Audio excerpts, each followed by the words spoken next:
चंद्रपूर जिल्ह्यातील सिंदेवाही तालुक्यातील आरोग्य यंत्रणेने विकासाचा असा काही उच्चांक गाठलाय की आता रुग्णांनी दवाखान्यात जाताना उपचारासोबतच स्वतःचे नशीब आणि पाण्याची बाटलीही सोबत नेण्याची पाळी आली आहे। गुंजेवाही आणि वासेरा येथील आरोग्य यंत्रणेला हक्काच्या 102 क्रमांकाच्या रुग्णवाहिकापासून वंचित राहण्याची वेळ आली असतानाच शिवणी उपकेंद्रातील भयान वास्तव समोर आलंय।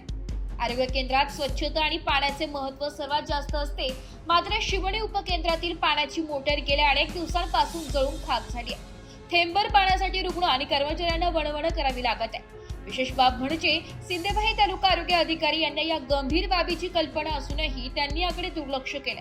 साधी पाण्याची मोटर दुरुस्त करू न शकणारे प्रशासन तालुक्याचा आरोग्य स्तर कसा सुधारणार? रुग्णवाहिकांचे चाक निधीच्या चिखलात गेल्या 3 महिन्यांपासून गुंजेवाही आणि वासेरा येथील 102 क्रमांकाची रुग्णवाहिका धूळ खात पडते।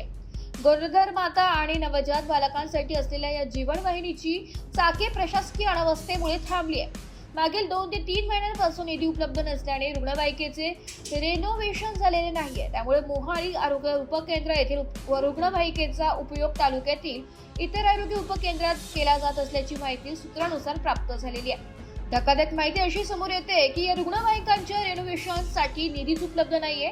निधी अभावी या गाड्या गॅरेज किंवा दवाखान्याच्या आवारातच सडत आहे। यावर उपाय म्हणून प्रशासन 108 क्रमांकाची रुग्णवाहिकांचा वापर करण्याचा सल्ला देत आहे। मात्र यामुळे 108 ची सेवा यंत्रणेवर अतिरिक्त ताण येत असून आपत्कालीन परिस्थितीत रुग्णांचे हाल होत आहे। अशा वेळी वरिष्ठ अधिकारी मात्र कमालीचे मौन बाळगू नये।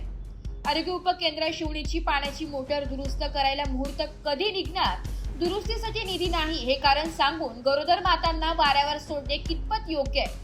108 क्रमांकाच्या गाड्यांवर ताण येत असताना 102 च्या गाड्यांसाठी निधी का उपलब्ध करून दिला जात नाही? तालुक्यातील सुजाण नागरिकांनी संताप व्यक्त करत सांगितले की लोकप्रतिनिधी विकासाच्या गप्पा मारतात तर आरोग्य विभाग निधी नाही असे सांगून हात झटकत आहे। पण प्रत्यक्षात गुंजेवाही, वासेरा, नवरगाव आणि शिवणीची जनता नरकयातना भोगत आहे। शिवणी उपकेंद्रामध्ये पाण्याची सुविधा करण्याची जबाबदारी कोणाची असा प्रश्नचिन्ह तालुका आरोग्य यंत्रणेवर उपस्थित झालेला असून या कारभारावर वरिष्ठ अधिकारी आता काय भूमिका घेतात याकडे सर्वांचं लक्ष लागलंय।